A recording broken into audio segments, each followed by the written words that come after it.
Prayagraj CM Yogi Adityanath Prayagraj पहुंचे। इलाहाबाद विश्वविद्यालय के दीक्षांत समारोह कार्यक्रम में मंच पर पहुंचे मुख्यमंत्री योगी, साथ में मंत्री स्वतंत्र देव सिंह, मंत्री नंद गोपाल गुप्ता नंदी भी मौजूद। इलाहाबाद विश्वविद्यालय अपना 136वां दीक्षांत समारोह का आयोजन कर रहा है।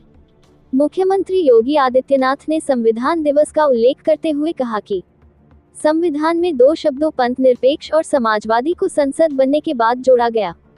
इस देश में न्यायपालिका और लोकतंत्र पर कुठाराघात किया जा रहा है। जिन लोगों ने ये शब्द जोड़े हैं वो आज स्वयं संविधान बढ़ाने का नारा लगा रहे हैं और कह रहे हैं कि संविधान खतरे में है।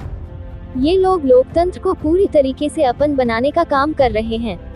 इन्होंने धर्म को अपने हित में एवं मत और मजहब के बीच रोके के रखे हैं, जबकि भारतीय संविधान का मतलब ही है कर्तव्य और सदाचार है।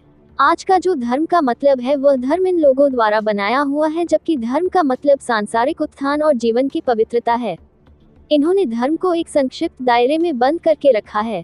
भारतीय धर्म में सभी धर्म को स्वीकार किया है। हमारे देश में हमेशा बाहें फैलाकर सभी धर्म का स्वागत किया है। भारतीय सनातन धर्म में अपने हित के लिए किसी का अनिष्ट नहीं किया।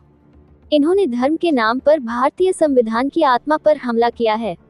अब ये पंथनिरपेक्ष और धर्मनिरपेक्षता की बात कहकर लोगों को अपने उद्देश्य से हटा रहे हैं। मैं युवाओं से अपील करता हूं कि ऐसे लोगों को कभी भी अपना आदर्श ना माने और इनसे दूर रहे। युवा शक्ति ने जब भी अपने आप को एक संकल्प में बढ़ा है, उसने देश और धर्म का विकास ही किया है। इसका उदाहरण भगवान श्री राम और कृष्ण है। आप रामायण और महाभारत में इसका मतलब समझ सकते हैं। राम ने रावण के विरुद्ध और श्री कृष्ण ने कंस के विरुद्ध युद्ध कर धर्म की रक्षा की है। आजादी की लड़ाई में भी युवा क्रांतिकारी का महत्व और उनके बलिदान को कोई झूठला नहीं सकता है। भगत सिंह, चंद्रशेखर आजाद जैसे लोग भारत की आजादी में अपने प्राणों को अर्पित कर इसका उदाहरण प्रस्तुत किया है। महाराणा प्रताप से लेकर वीर सावरकर जैसे महान शहीद अपने प्राणों को निछावर कर देश के लिए एक उद्देश्य छोड़ गए थे। बहनों और भाइयों, प्रयागराज का कुंभ आदरणीय प्रधानमंत्री जी की प्रेरणा और मार्गदर्शन में पूरे देश और दुनिया में प्रयागराज को एक वैश्विक छवि के रूप में स्थापित करने में सफल रहा। एक भव्य, एक दिव्य कुंभ हो। कुंभ भी स्वच्छता, सुरक्षा और सुव्यवस्था का प्रतीक बन सकता है। कुंभ के माध्यम से आने वाला हर व्यक्ति एक सुकून महसूस करके असीम आध्यात्मिक शांति की अनुभूति करता हो।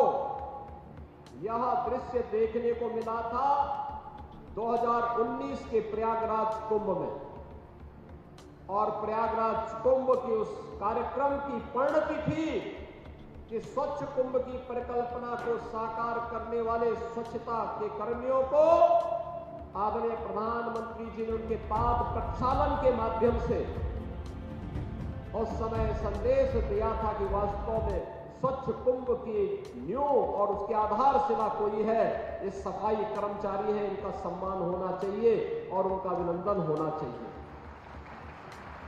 बहनों और भाइयों, ये हमारा सौभाग्य है कि इस प्रयागराज के दुनिया के सबसे बड़े आध्यात्मिक और सांस्कृतिक आयोजन के साथ हम सबको जुड़ने का अवसर प्राप्त हो रहा है।